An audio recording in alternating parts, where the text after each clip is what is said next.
साहिब बंदगी सतनाम। तो परमात्मा की अपार कृपा से, बंदी छोड़ की अपार दया से ये मूल ज्ञान का प्रचार प्रसार देश विदेश में फैलता ही जा रहा है और हज़ारों की लाखों की संख्या में अब लोग इस ज्ञान को सुन रहे हैं, समझ रहे हैं। और सबसे खुशी की बात है कि अगर वो एक सत्संग सुन लें, उसके बाद सत्संगों की झड़ी लग जाती है। उसके बाद वो रुक ही नहीं पाते। आगे क्या बताया जाएगा, आगे का सत्संग क्या कहता है। धीरे धीरे धीरे धीरे धीरे ऐसी जागृति आती जा रही है सब में कि क्या बताया जाए। क्योंकि अब वो समय चल रहा है जिसमें बच्चा बच्चा जागेगा। अब वो समय नहीं है जब कली काल का राज स्थापित होगा, वो हो चुका जितना होना था। अब वो ज्ञान स्थापित होगा, वो झंडा फहराएगा जो सारे संसार के लिए, सारे धर्मों के लिए, हर प्रकार के समाज के लिए वो एक होगा। वो एक सबका कल्याण करेगा। अब वो ज्ञान इस संसार में आएगा। और क्या हिंदू, क्या मुस्लिम, क्या सिख, क्या ईसाई, सब इसी ज्ञान को अपनाएंगे।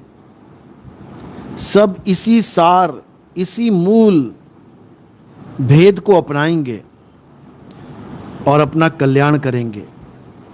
अब ये जात पात का चक्कर, ये धर्म भेद का चक्कर, ये सब खत्म हो जाएगा और सब इंसानियत को सर्वोपरि मानेंगे।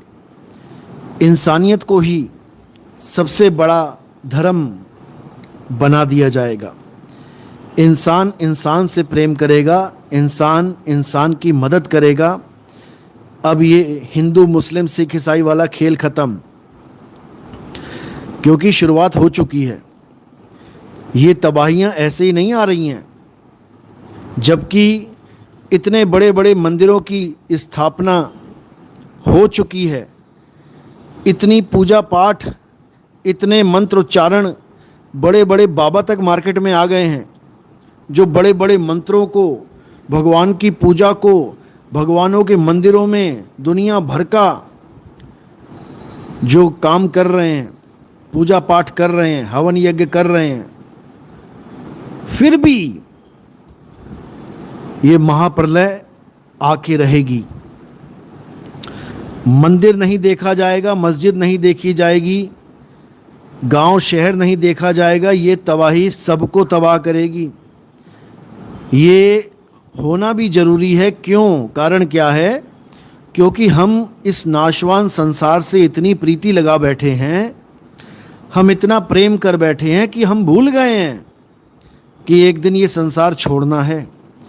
तो बस प्रकृति यही याद दिला रही है कि बेटा जाग जा, उठ जा, अपने घर की वापसी की तैयारी कर, मुझ में उलझ के मत रह जा।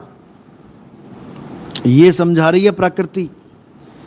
जिन खेतों पे, जिन जमीनों पे, जिस बड़े बड़े मकानों पे नाज करके बैठा था ये इंसान, गरीब को इंसान नहीं समझ रहा था ये इंसान, बड़ी बड़ी गाड़ियों का अहंकार नहीं भरता था ये इंसान, आज मिट्टी में मिल रहा है, आज सड़क पे आ रहा है।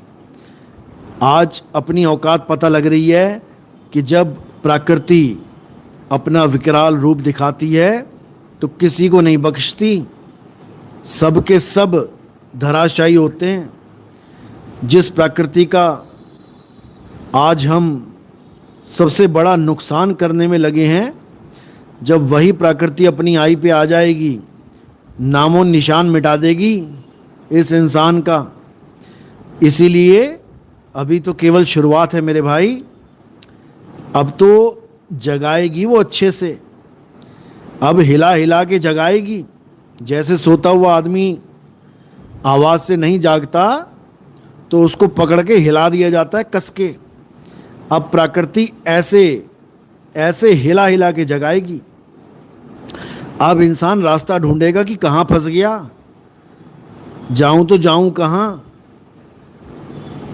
बस देखते जाओ कि आगे से आगे होता है क्या, और ये होना ही है, इसको कोई रोक नहीं सकता।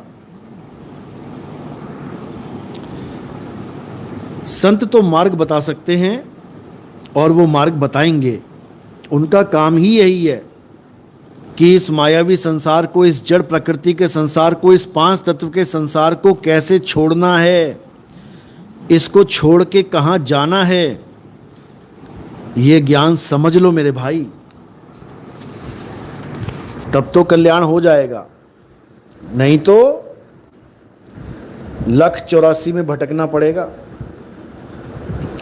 अभी तो इंसान हो, किश्तियों पे घूम रहे हो, अभी तो इंसान हो, चढ़ गए छतों पे, खंभों पे चढ़ गए, पेड़ों पे चढ़ गए। 84 में ये सब नहीं कर पाओगे।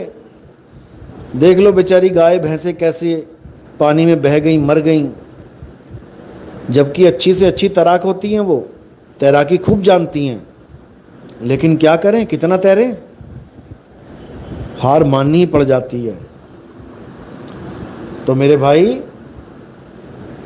अब समझ लो अच्छे से, अभी मौका है, ये मौका एक बार निकल गया तो हाथ में नहीं आएगा।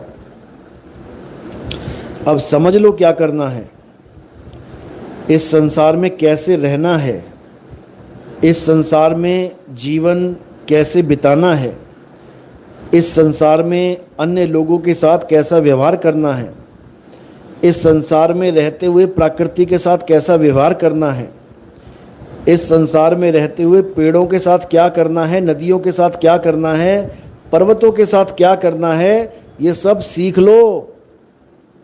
अभी भी मौका है, क्योंकि जितना तुम इसको छेड़ोगे ये एक्शन टू रिएक्शन होता ही जाएगा, और कोई बचाने वाला नहीं। भूल जाओ कि कोई बचाएगा, कोई बचाने वाला नहीं मिलेगा, कोई भी जिसको कहते हैं।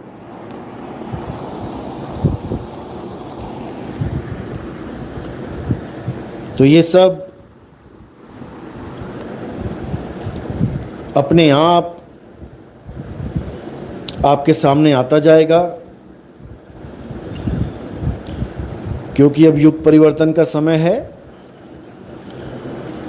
अब कलयुग में सतयुग की स्थापना होगी, और सत्य को जानकर लोग सत्य आचरण करेंगे। सत्य को समझ के लोग सत्य से भरपूर जीवन जिएंगे। अब ये नफरतें खत्म होंगी। देखो कैसे पाकिस्तान, हिंदुस्तान, जितने भी बॉर्डर पे गांव हैं, सब मिलके बांध बना रहे हैं, सब मिलके नदी के बहाव को रोकने की कोशिश कर रहे हैं कि साइडें टूट ना जाएं, गांव बह ना जाएं। अब भूल गए वो कि हम पाकिस्तान के और ये हिंदुस्तान के। जब तबाही का मंजर चलता है तो वैर विरोध खत्म होके एक दूसरे की रक्षा की जाती है, एक दूसरे का सहारा बना जाता है। समझ लो, क्योंकि ये हिंदुस्तान, पाकिस्तान, फलाना ढिकाना, ये सब राजनीति है, ये सब राजनीति है। पानी नहीं जानता कौन हिंदुस्तान कौन पाकिस्तान, वो तो तबाही करता जाएगा।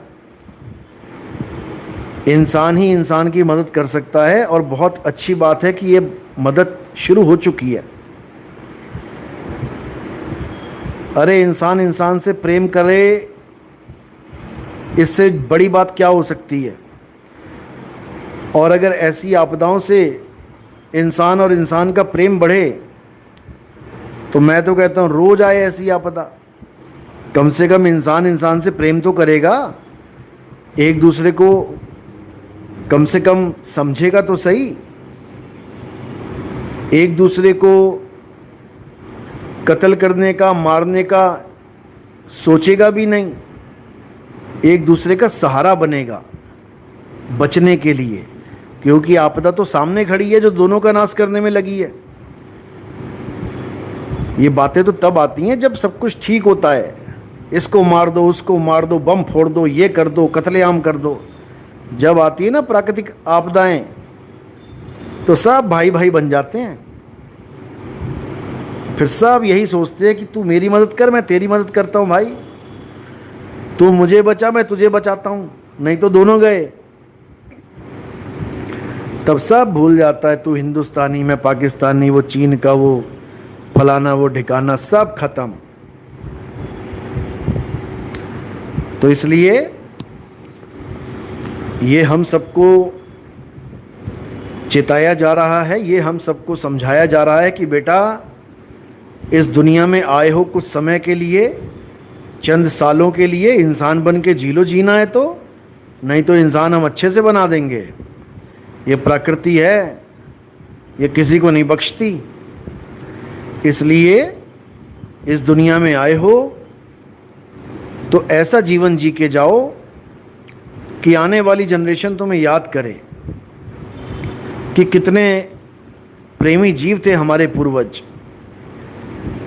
और जब इतिहास उठा के देखो, युद्ध देखो, तो लानत आती है, लानत, कि कैसे कैसे लोग थे जो थोड़ी सी जमीनों के चक्कर में एक दूसरे को मार के काट के चले गए, और जिसने युद्ध किया, शुरुआत करी, वो भी ना बचा। दूसरा तो चलो क्या बचेगा, जिसके ऊपर चढ़ाई कर दी वो तो मरेगा, जिसने चढ़ाई करी वो भी ना बचा। बताओ, छोटे से लालच के चक्कर में, थोड़ी सी जमीन के चक्कर में लाखों लोगों को मौत की नींद सुला दिया। ऐसे निकम्मों के वंशज धिक्कारते होंगे उनको कि ऐसे हमारे लानती पूर्वज थे जो इस माया के संसार को समझ नहीं पाए और इसी के चक्कर में लाखों लाशें बिछा के चले गए। तो अब जागो और जगाओ। अब इस माया को माया की तरह यूज करो, इस मायावी संसार को धर्मशाला की तरह यूज करो। हम जाते हैं धर्मशाला में, 1 दिन 2 दिन 3 दिन बिताते हैं और उसके बाद अपने घर वापस आ जाते हैं। इसी प्रकार ये संसार एक धर्मशाला की तरह है। आ गए हैं तो कोई बात नहीं, अच्छे से रहो, खाओ पियो, अच्छे से व्यवहार करो, अच्छे से प्रेम एक दूसरे से करो, और वापसी में घर वापसी करो। वापस आने की तैयारी मत कर लेना यहाँ पे, नहीं तो एक बार मरने में तो शामत आ गई है, दूसरी बार फिर पैदा हो जाओगे मरने के लिए। महामूर्ख है वो जो इस संसार में दोबारा पैदा होने की आस लगा के बैठा है। महामूर्ख है वो जो दोबारा इस संसार में आने की आस लगा के बैठा है। महामूर्ख है वो जो ये सोचता है कि ये मेरे परमात्मा ने सृष्टि बनाई है मेरे रहने के लिए।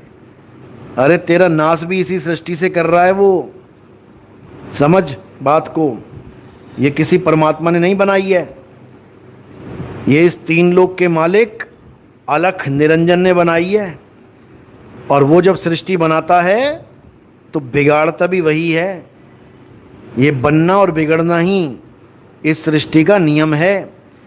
और हम गलत सृष्टि में आ गए हैं भाई, हम गलत गोले पे आ गए हैं। और इस गोले में ऐसा गोला है कि उस गोले से कोई निकल नहीं सकता। ये ऐसा सर्कल बना दिया है, ऐसा चक्र बना दिया है, इससे निकलने का एक ही रास्ता है। तुम्हें पता होना चाहिए कि मेरे मालिक का घर कहाँ है। ये काल निरंजन का घर तो तुम्हें पता लग गया। कभी भी बाढ़ आ सकती है, कभी भी सुनामी आ सकती है, कभी भी छत बच्चों के ऊपर गिर सकती है। बताओ, राजस्थान में बच्चे बेचारे स्कूल में प्रेयर कर रहे थे, प्रेयर करते करते, प्रेयर में क्या किया जाता है?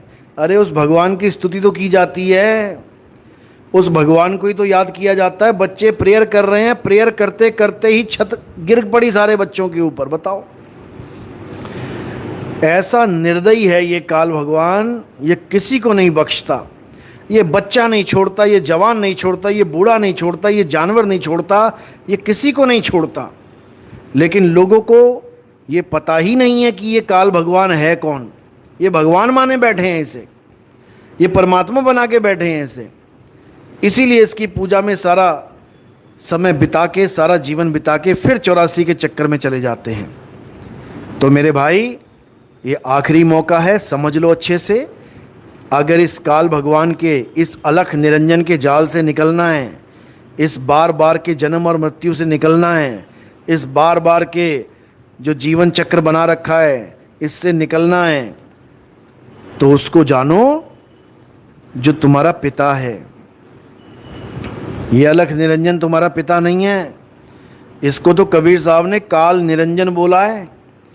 अनुराग सागर पढ़ के देखो, इस काल निरंजन की अच्छे से कबीर साहब ने क्लास लगाई है और समझाया है लोगों को कि इसके शातिर जाल से बचो।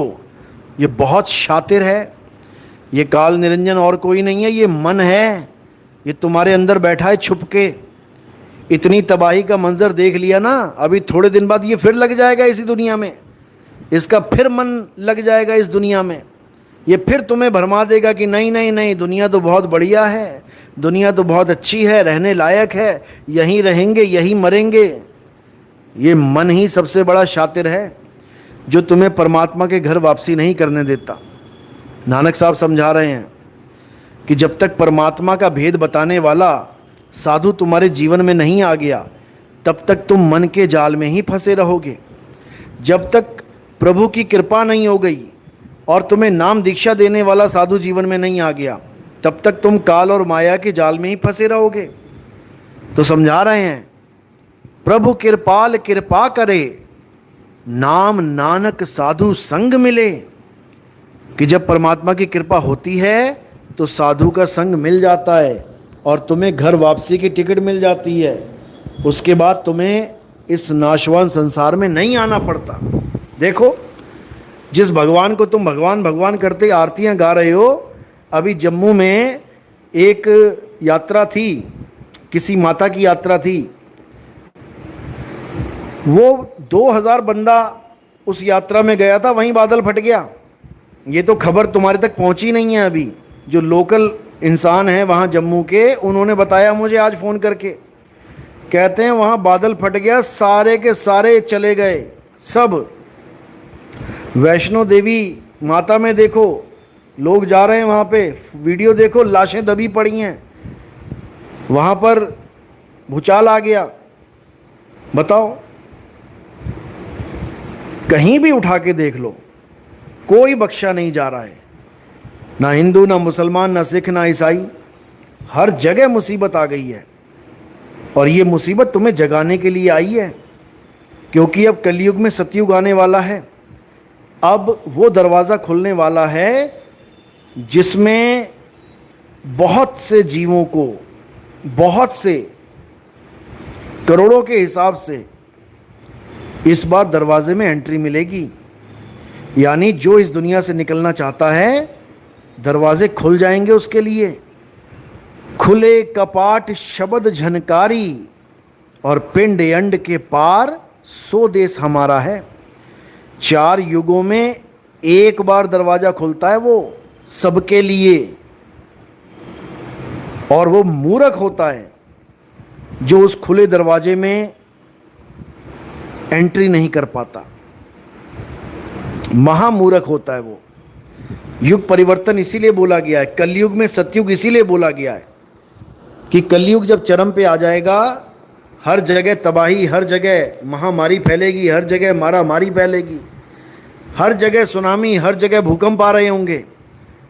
तब एक ऐसा ज्ञान इस संसार में आएगा, एक ऐसा अवतार जिसको कल्कि अवतार कहते हैं, जिसको इमाम मेहंदी कहते हैं, जिसको जीसस सेकंड कमिंग कहते हैं, जिसको मैत्रेय बुद्ध कहते हैं, जिसको चूड़ामन अवतार कहते हैं, जिसको इलियास कहते हैं, जिसको मर्द का चेला कहते हैं, जिसको निष्कलंक अवतार कहते हैं, जिसको निष्कलंक राया कहते हैं, वो आता है इस संसार में और वो दरवाज़ा वही खोलता है।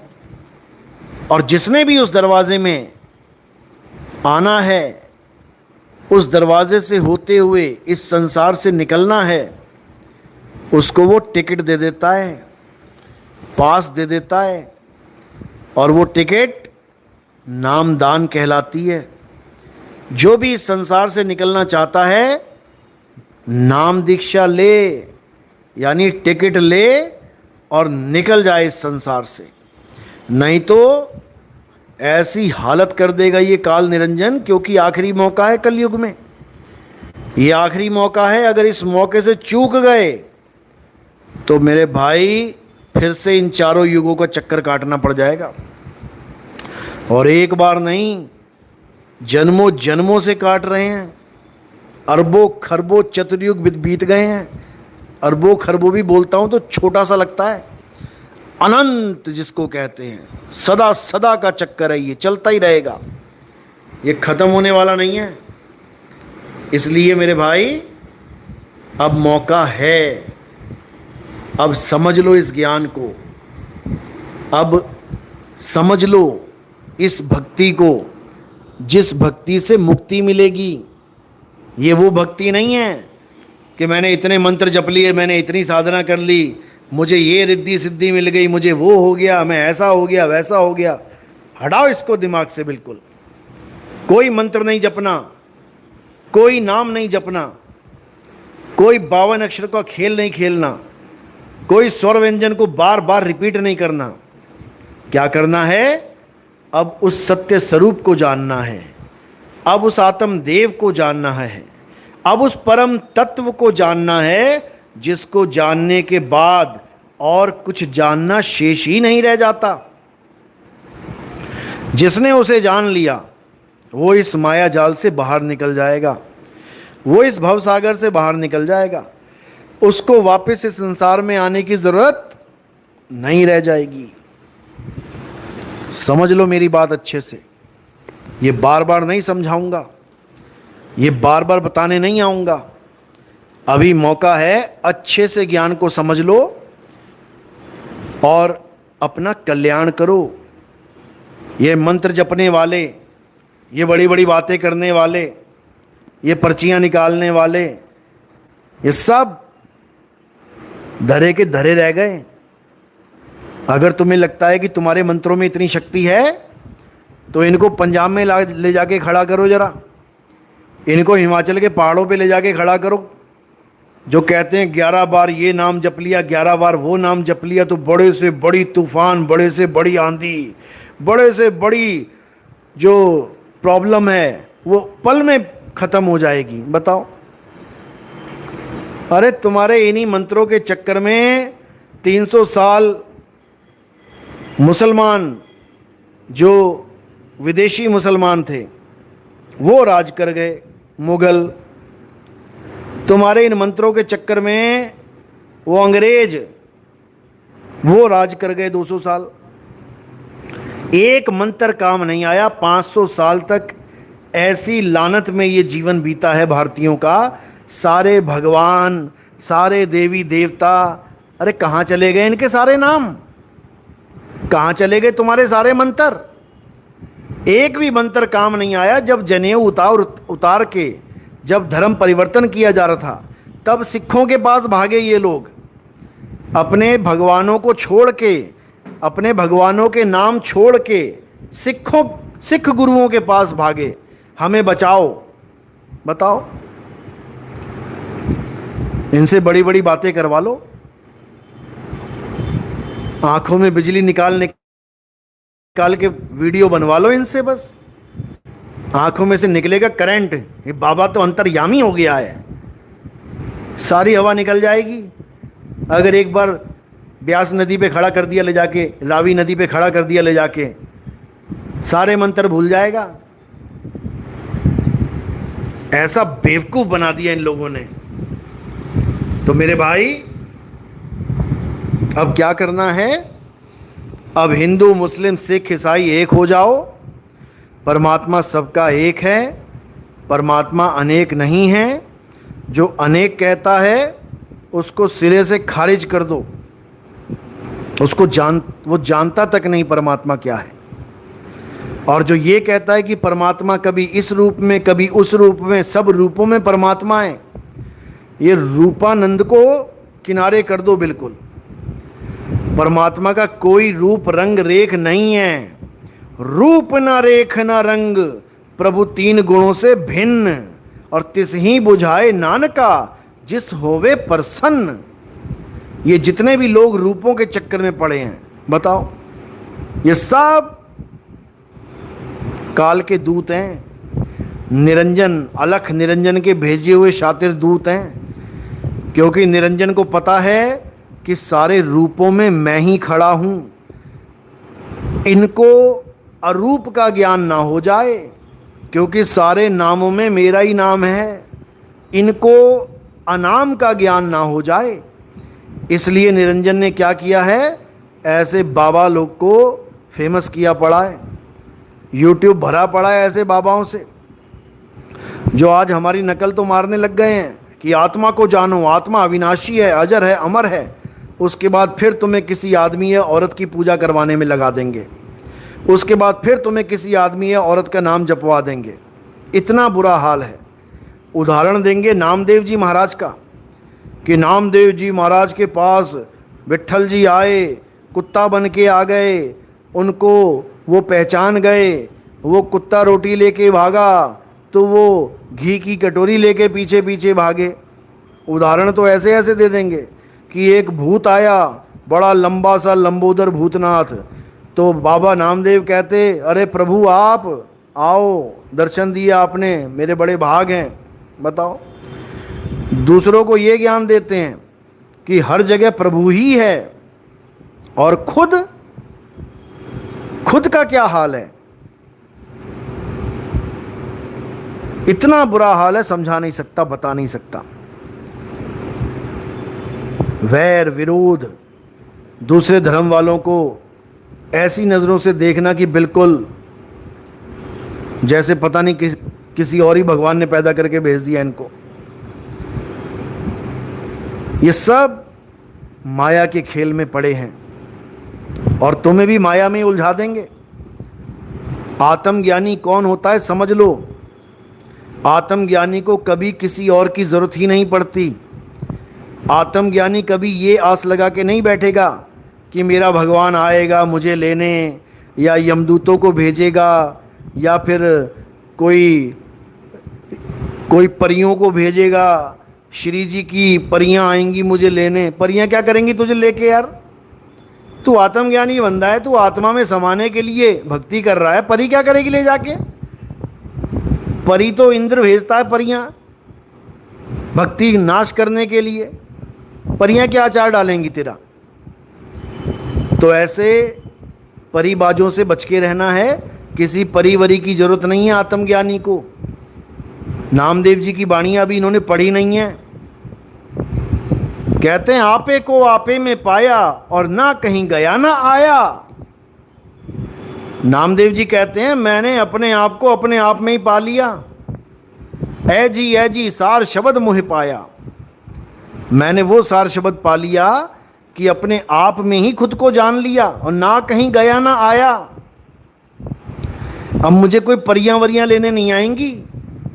बता, ये परियों के सपने ले रहा है, हद हो गई। आत्मज्ञानी अपने स्वरूप में सिद्ध होता है। अरे ना कहीं आना ना कहीं जाना, आपे में आप समाना। अपने आप में स्थित हो जाता है आत्मज्ञानी। परियां कहां लेके जाएंगी उसको? परी लोक में बताओ, परियों के बीच जाके बैठ जाएंगे महाराज जी। ये सब अज्ञानता है और तुम्हें नहीं पता कि तुम कहां फंसने जा रहे हो। आत्मज्ञानी किसी परियों का मोहताज नहीं होता।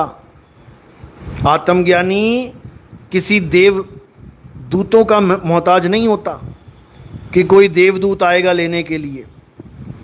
आत्मज्ञानी सिंहासन पे चढ़ के बैठता है पिता की गोद में, और फिर पिता ही हो जाता है। अब तो जाए चढ़े सिंहासन और मिले हैं सारंग पानी, राम कबीरा एक भय हैं, कोई न सके पहचानी। कोई पहचान ही नहीं सकता, आत्मज्ञानी की अवस्था को कोई पहचान ही नहीं सकता, क्योंकि आत्मा परमात्मा का मिलन हो जाता है। तो ही मोही, मोही तो ही अंतर कैसा, बताओ। एक ऐसा आत्मज्ञानी है जिसे परियां लेने आ रही हैं। ये तो आदमी और औरत के भेद में पड़ा हुआ है अभी तक। दूसरों को कहता है कि हार्ड मास को कहीं मेरा स्वरूप मत समझ लेना। बता, खुद हार्ड मास का इंतजार कर रहा है। मुझे पुरुष मत समझ लेना, मुझे स्त्री मत समझ लेना, खुद परियों का इंतजार कर रहा है। क्या दुर्गति होगी इन लोगों की, अभी नहीं समझ में आ रहा है। अभी तो माया तालियां बजवा रही है। जब माया अपने विकराल रूप में आएगी ना, हालत खराब कर देगी। अभी जानते नहीं हो बेटा माया को, कि माया क्या है। कबीर साहब समझा रहे हैं, माया महा ठगिनी हम जानी। अरे केशव के कमला बन बैठी, शिव के भवन शिवानी। और माया महा ठगिनी हम जानी।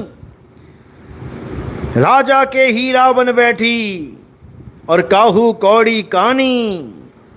योगी के योगिन बन बैठी, अरे ब्रह्मा के ब्रह्मानी। और माया महाठगिनी हम जानी। अभी नहीं समझ में आ रहा है। जब माया खेल खेलेगी ना, हालत खराब कर देगी। अभी नहीं समझ में आ रहा है। नकल मार के तालियां बजवाना बहुत आसान है, कि नकल मार ली, दो चार आत्मा आत्मा के डायलॉग मार लिए। मुझे शरीर मत समझना, मुझे समझ गए तो सब समझ जाओगे, कुछ समझने के लिए शेष नहीं बचेगा।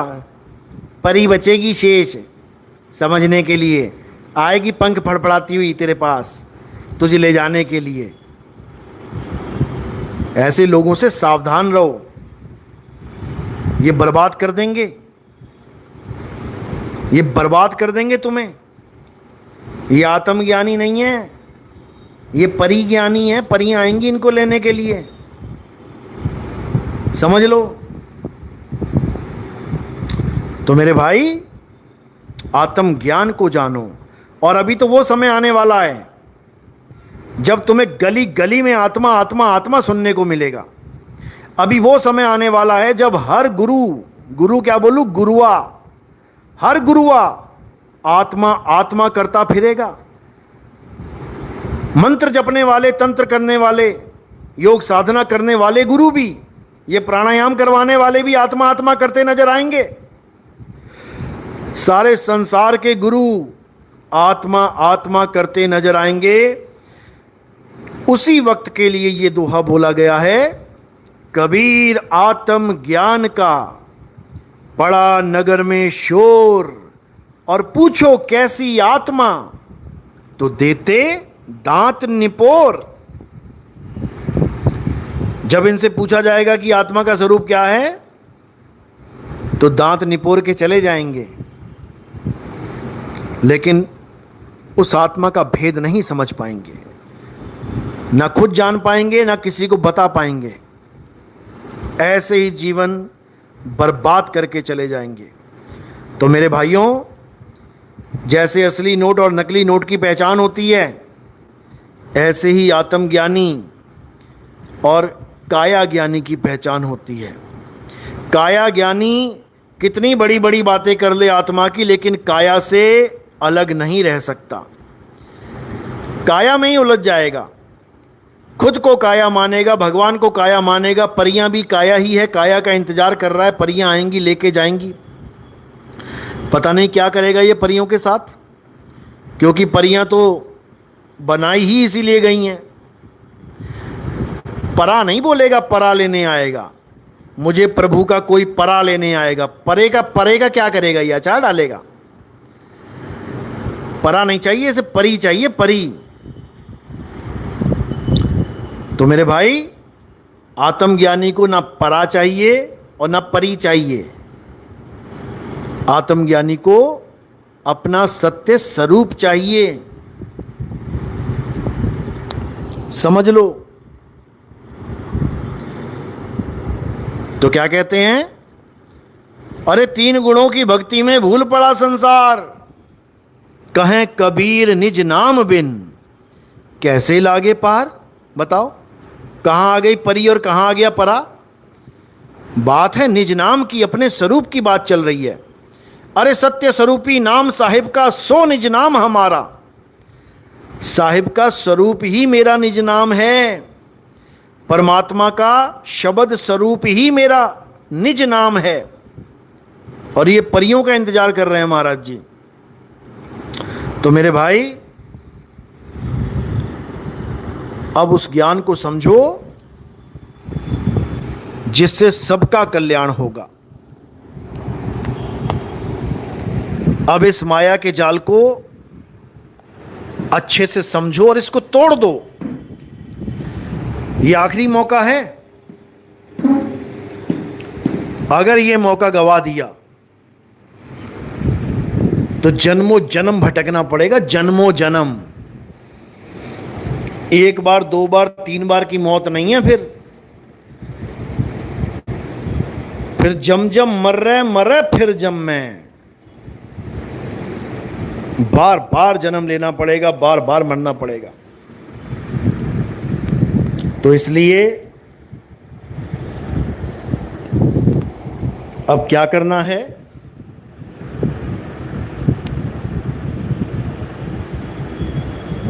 सत्य को जानना है। सत्य क्या है? हे अर्जुन, इस संसार में केवल आत्मा ही सत्य है। आत्मा के अलावा सब झूठ है। ये काया माया, ये आदमी औरत, ये बच्चा बूढ़ा जवान, ये सब माया है। आत्मा के अलावा हर चीज माया है। बनने और बिगड़ने वाली हर चीज माया है। पल पल बदलने वाली हर चीज माया है। और माया में उलझोगे तो परमात्मा कभी नहीं मिल सकता। परमात्मा को पाने के लिए अपने आत्म स्वरूप को जानना जरूरी है, क्योंकि परमात्मा ही तुम्हारा आत्म स्वरूप है।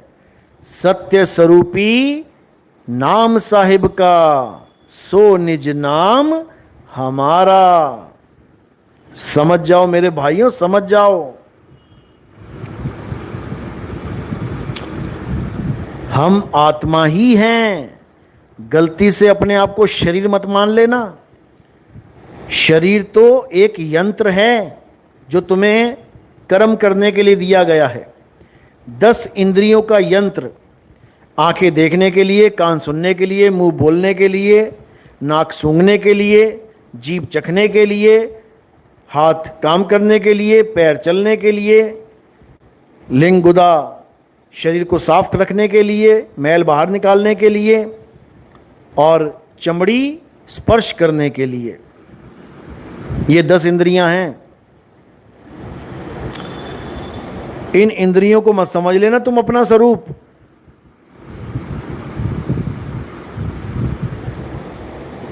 ये तुम्हारा स्वरूप नहीं है।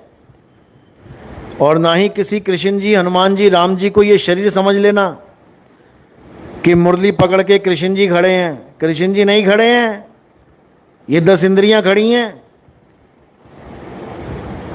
इन इंद्रियों को अलग अलग कर लोगे, कान को अलग कर लो, आंख को अलग कर लो, चमड़े को अलग कर लो, हाथ पैर को अलग कर लो, कृष्ण जी कहाँ हैं ढूंढते रह जाओगे। कृष्ण जी हैं कहाँ? ये 10 पार्ट्स जोड़े गए हैं आपस में। ये 10 इंद्रियों का रथ बनाया गया है, इसीलिए दशरथ नाम रखा गया था। 10 रथ, 10 इंद्रियों का रथ। और किसके सहारे चल रहे थे? राम के सहारे, आत्मा के सहारे। आत्मा के सहारे ये 10 इंद्रियों का रथ चलता है। और जब राम छोड़ के चले गए तो दशरथ ढेरी हो गए। यानी जब आत्मा इसको छोड़ के चली जाती है तो ये 10 इंद्रियों का रथ ढेरी हो जाता है। ढेरी, मिट्टी की ढेरी बन जाता है। गलती से मत समझ लेना अपने आप को शरीर या भगवान को शरीर। कोई राधे राधे में अटका पड़ा है, यानी परमात्मा को लेडीज मान के बैठ गया वो, और कोई श्याम श्याम में अटका पड़ा है, वो परमात्मा को आदमी मान के बैठ गया। अरे परमात्मा ना आदमी है ना औरत है, ये आदमी और औरत माया है, माया। परमात्मा माया में लिप्त नहीं रहता, वो माया से निर्लेप है।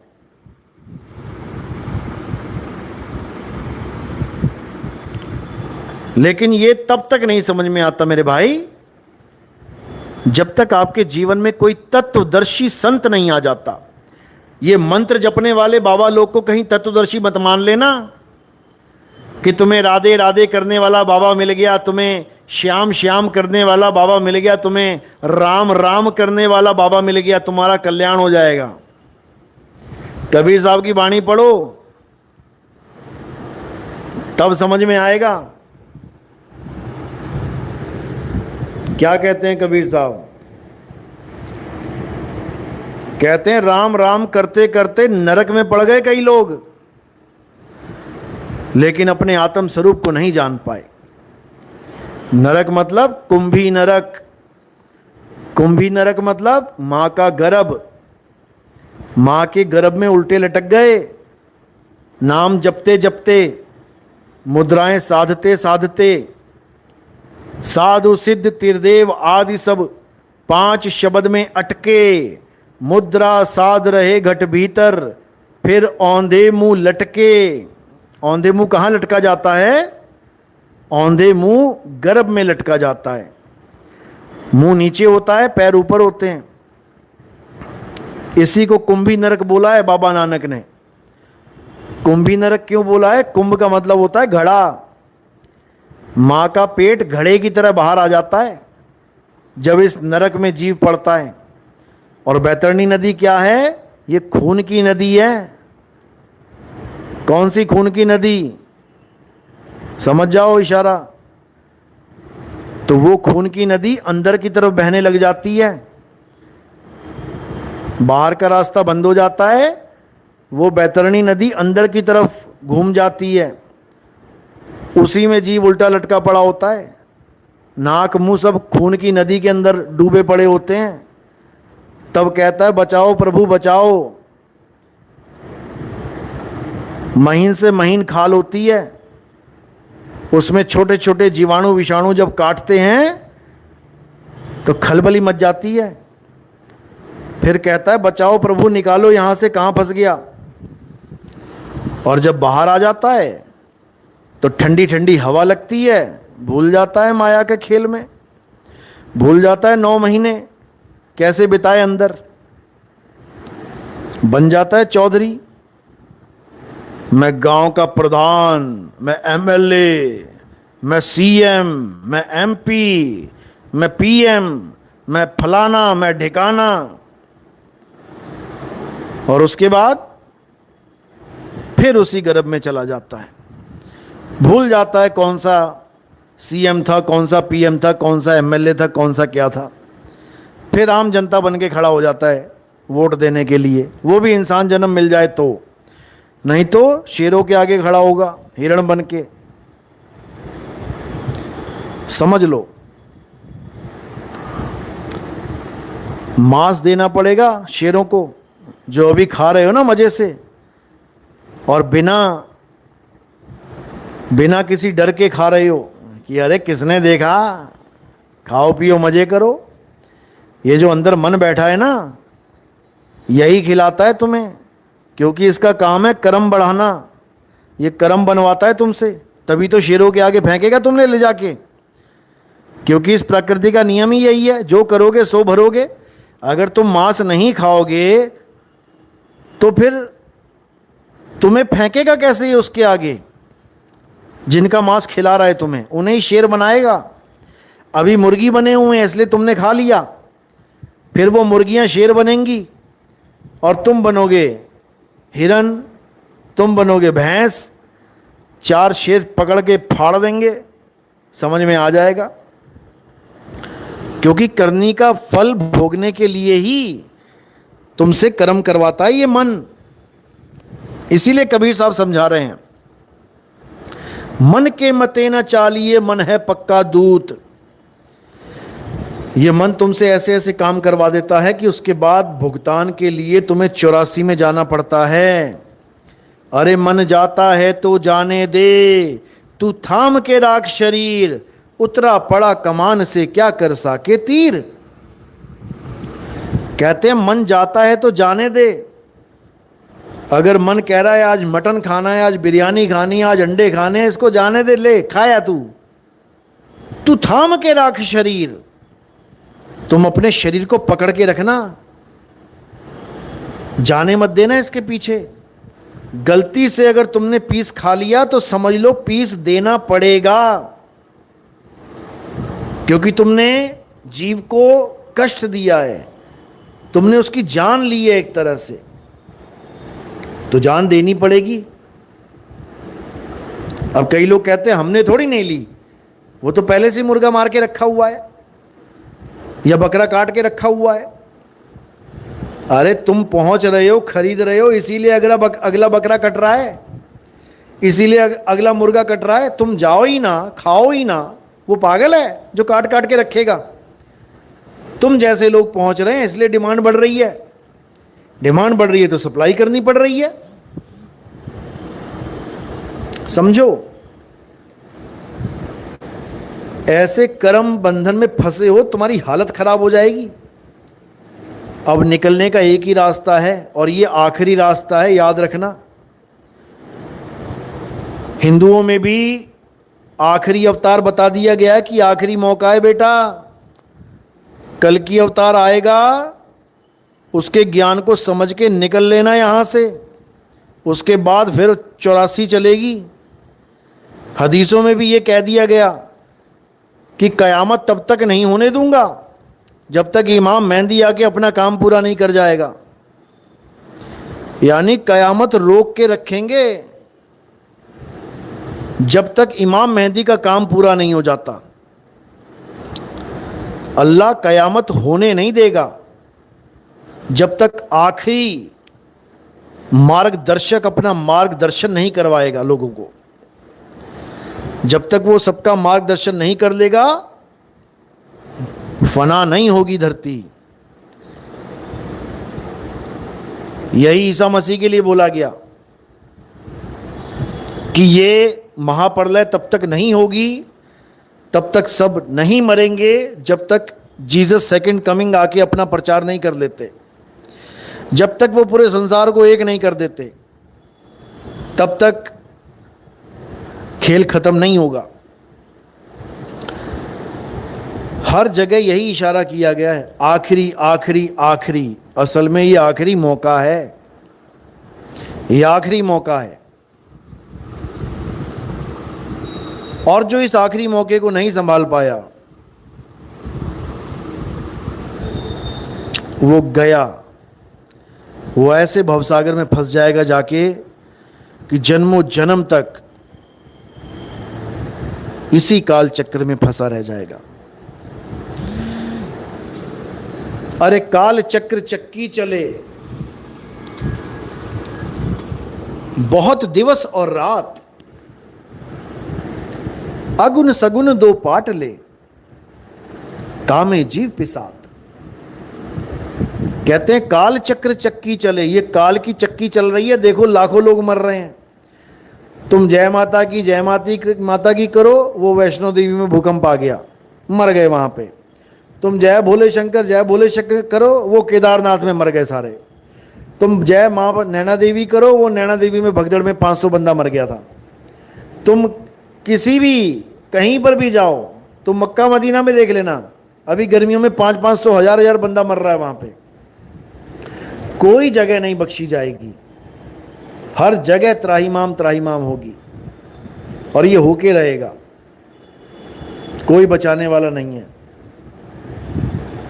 बचना है तो एक ही रास्ता है, बचना चाहो काल जाल से चीनो शब्द हमारा, और कहें कबीर अमर कर राखूं जो निज होए हमारा। किसी देवी देवताओं की पूजा करोगे तो देवलोक को जाओगे, पितरों की पूजा करोगे पितरलोक को चले जाओगे, भूतों की पूजा करोगे भूतों के लोक में चले जाओगे, ब्रह्म की पूजा करोगे ब्रह्मलोक में चले जाओगे। लेकिन अगर परमात्मा को जान लोगे तो परमात्मा में लीन हो जाओगे। उसके बाद आना जाना खत्म हो जाएगा, ना कहीं आना ना कहीं जाना, आपे में आप समाना। तो मेरे भाई, अभी समय है, पहचान लो सत्य को।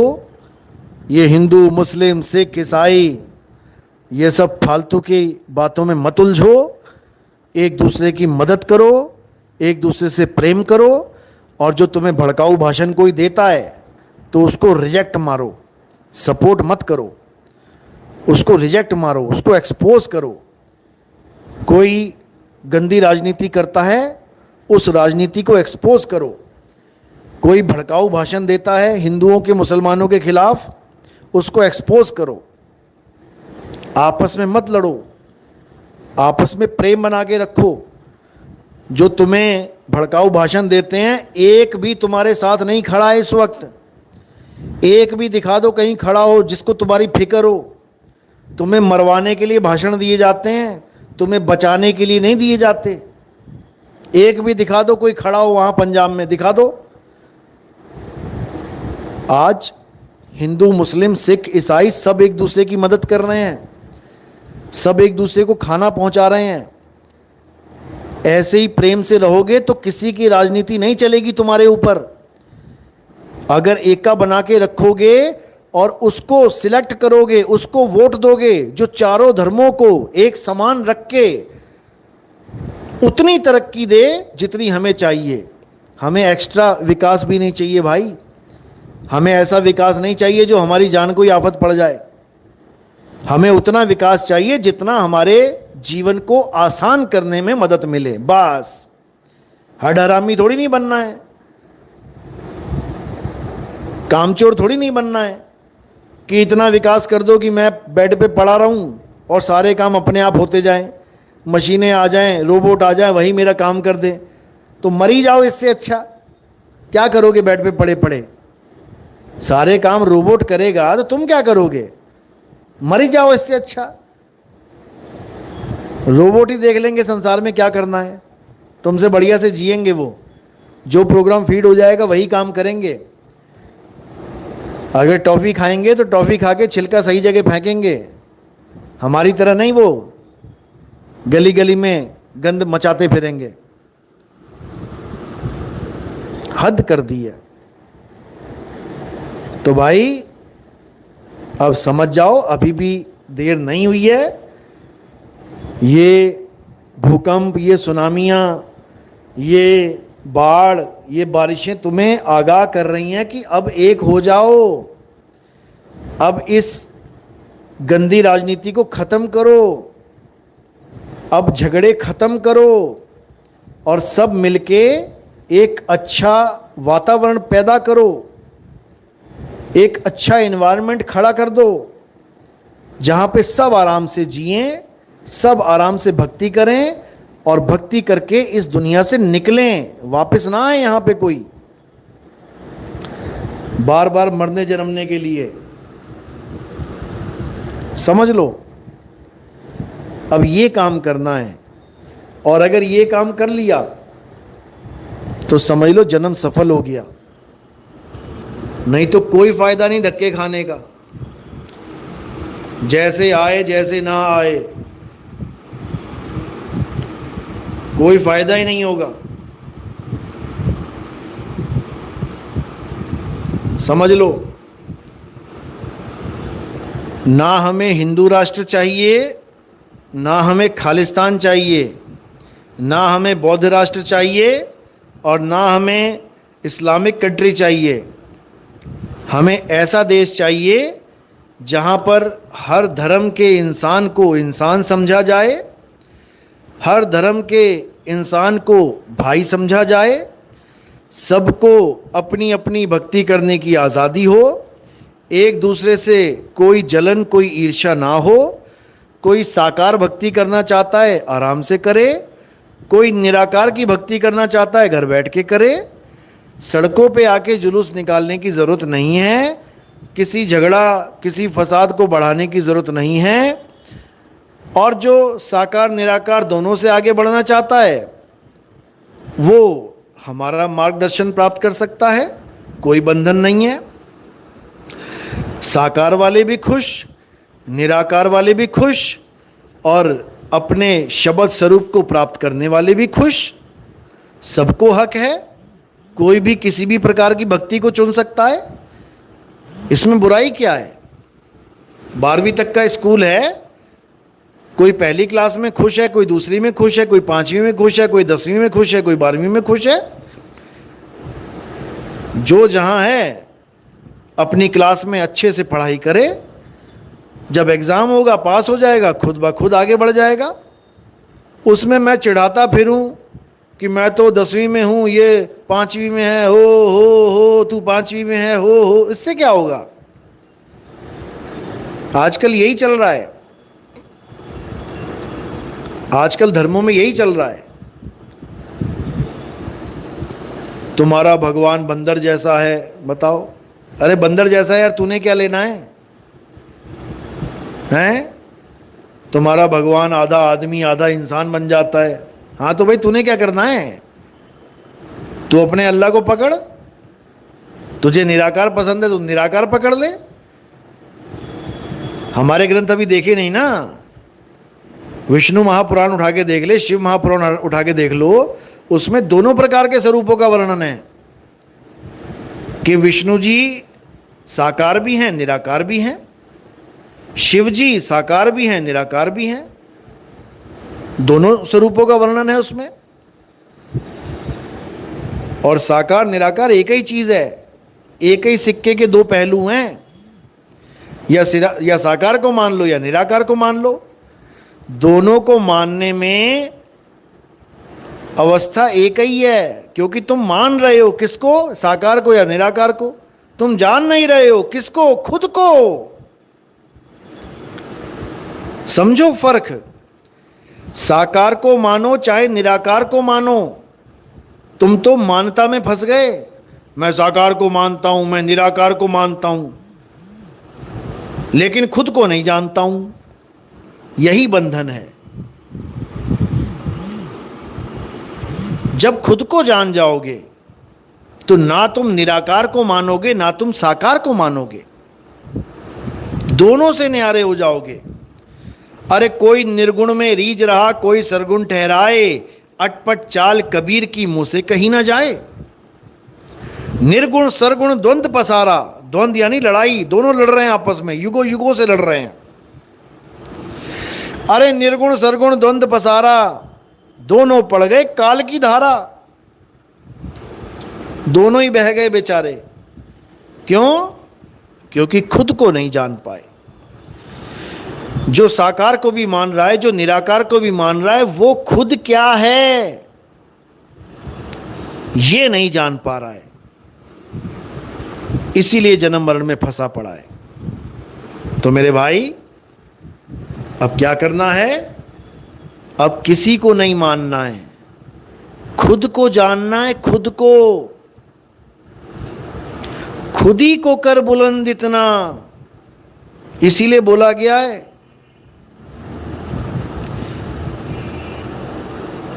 खुद ही को कर बुलंद इतना, तेरी तकदीर से पहले खुदा बंदे से खुद पूछे, बता तेरी रजा क्या है।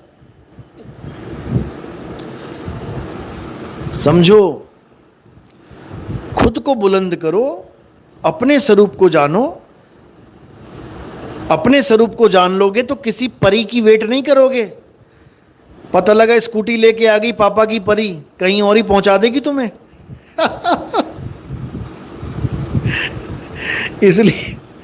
इसलिए ना तो किसी पापा की परी का वेट करना है और ना ही मम्मी का मगरमच्छ।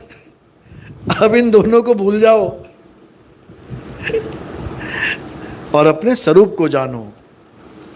तुम्हें तुम्हारा स्वरूप प्राप्त करना है, किसी की पूजा पाठ नहीं करना है। समझ लो, अरे तू सिमरन किसका करे, तू ही है आपे आप, खुद को जानो। मैं तो हैरान हूं, ये हंस मुनि कालदूत, ये रामपाल महाराज कैदी, सॉरी महाराज नहीं कैदी, और क्या सुनने में तो आ रहा है कि इसको बेल मिलने वाली है, जमानत मिल गई है। बहुत अच्छी बात है। देखो ये भी परमात्मा का शुक्र है कि अगर इसको जमानत मिल जाए, क्योंकि अभी तो जेल में बैठा है, कोई इसको पूछ नहीं सकता कि नितिन दास क्या बता रहा है। जब ये बाहर आ जाएगा तब इसके लोग, इसी के चेले इसको बोलेंगे कि नितिन दास से ज्ञान चर्चा करो, तब इसको समझ में आएगा बेटा कि क्या होती है ज्ञान चर्चा। आज तक 4-5 लोगों को कैमरा पकड़ के पहुंचा देता था, जाओ उसकी वीडियो बना के लेके आओ, ऐसे चर्चा नहीं होगी। अब आमने सामने चर्चा होगी। अब ऐसी चर्चा होगी जिससे लाखों करोड़ों जीव जागेंगे। अब बच्चों का खेल नहीं चलेगा, अब असली धर्म युद्ध होगा। आने दो इसको एक बार बाहर, फिर आएगा असली मजा। हम तो कब से इंतजार कर रहे हैं। यह भी परमात्मा की मौज है अगर बाहर आ जाए तो, क्योंकि उसके बाद इसको जवाब देने मुश्किल हो जाएंगे संगत को कि नितिन दास क्या बता रहा है और मैं क्या बोल रहा हूं, कैसे मैंने गरीबदास जी के ग्रंथ में मिलावट कर दी है। इसको मुंह दिखाना मुश्किल हो जाएगा अपनी संगत को। अभी तो छुपा बैठा है जेल में, उसके बाद आमना सामना होगा इसकी अपनी संगत से। जब सवाल पूछेंगे ना तो मुंह छुपाता फिरेगा। अब वो समय आ गया है जब एक पंथ, एक झंडा और एक नाम होगा। बस देखते जाओ, मालिक की मौज होगी और ऐसा झंडा फहराया जाएगा कि पूरे विश्व में इस झंडे को सब अपनाएंगे, इस झंडे की शरण में सब आएंगे और भारत विश्व गुरु बनेगा। ये हिंदू मुसलमान की लड़ाइयां करके नहीं बनेगा, ये एक दूसरे को गालियां देके नहीं बनेगा, ये परियों का इंतजार करके नहीं बनेगा। आत्म ज्ञान की बात करके बनेगा, आत्म ज्ञान को प्राप्त करके बनेगा। अब वो समय आ गया है मेरे भाइयों जिसका हम सबको था बेसब्री से इंतजार। अब देखो आगे आगे होता है क्या। चलो तो आज का सत्संग यहीं समाप्त करते हैं और फिर से कहूंगा, भाईचारा बना के रखना, भूल मत जाना। ये तबाही का मंजर, ये तबाही हमें एक करने के लिए आई है। अब एक होके रहना है, अब एक होके जनता का राज इस दुनिया में चलेगा। हमारे भारत देश में जनता का राज चलेगा। जब सब एक हो जाएंगे असली राज तब चलेगा, अभी नहीं चल रहा है। जब सब एक हो जाएंगे, हिंदू मुस्लिम सिख ईसाई, जब सब एक हो जाएंगे तब उस एक को चुना जाएगा जो सारे संसार को एक करने की ताकत रखता है। और ये होके रहेगा बहुत जल्दी। इंतज़ार करो और मालिक का जो हुक्म है, उसका जो भाना है, उस भाने में रहो, फिर देखो होता है क्या।